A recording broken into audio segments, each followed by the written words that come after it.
हिरणी के पेट से हुआ था। भगवान श्री राम के बहन के पति का जन्म। पौराणिक ऋषि मुनि बहुत ही बड़े तपस्वी और अत्यंत ज्ञानी हुआ करते थे।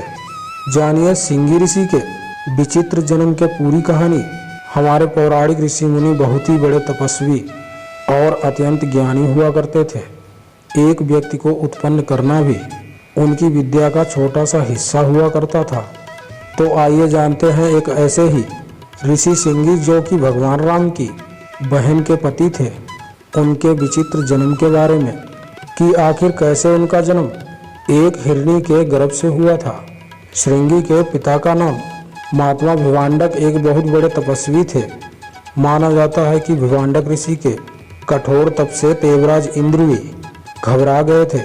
इसी कारण देवराज इंद्र को यह भय सताने लगा था कि कहीं महात्मा भिवांडक अपने तप के बल से उनके स्वर्ग का राज उनसे छीन न ले। इसी कारण उन्होंने भिवांडक ऋषि की तपस्या को भंग करने के लिए स्वर्ग की एक अप्सरा को पृथ्वी पर भेजा। फिर जब अगली सुबह भिवांडक ऋषि सरोवर में स्नान करने गए, तभी देवराज इंद्र की भेजी हुई अप्सरा बड़े ही कामुक अंदाज में सरोवर के पास आई और सरोवर में स्नान कर रहे भिवांडक ऋषि को लुभाने लगी। उस कामुक अप्सरा को देखकर महात्मा भिवांडक ऋषि के मन में तीव्र काम वासना जाग उठी, जिस कारण उनका वीर पानी के अंदर ही रह गया।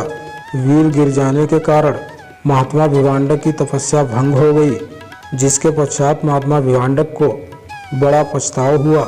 पछताते हुए महर्षि भिवांडक अपने आश्रम में चले गए। फिर कुछ समय बाद एक प्यासी हिरणी उस सरोवर के पास आई और सरोवर से पानी पीने लगी, जिसके साथ साथ प्यासी हिरणी महर्षि भिवांडक का पानी में गिरा हुआ वीर भी पी गई तथा उसी कारण से वह हिरणी उस वीर से गर्भ धारण कर लेती है। पौराणिक कथाओं के अनुसार माना जाता है कि वह हिरणी भी पहले एक देव कन्या ही थी, जिसे किसी कारणवश परमपिता ब्रह्मा जी ने एक योनि में जन्म लेने का श्राप दे दिया था।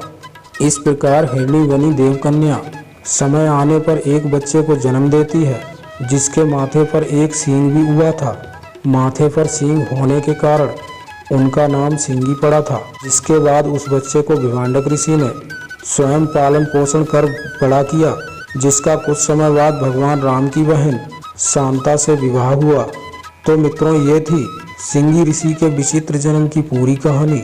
मित्रों, अगर आप वीडियो पे नए हैं तो चैनल को सब्सक्राइब कर लें और घंटे को दबाकर ऑल पर सिलेक्ट कर लें, ताकि नई नई अपडेट आप तक पहुंचती रहे। आज के लिए इतना ही दोस्तों। जय श्री राम।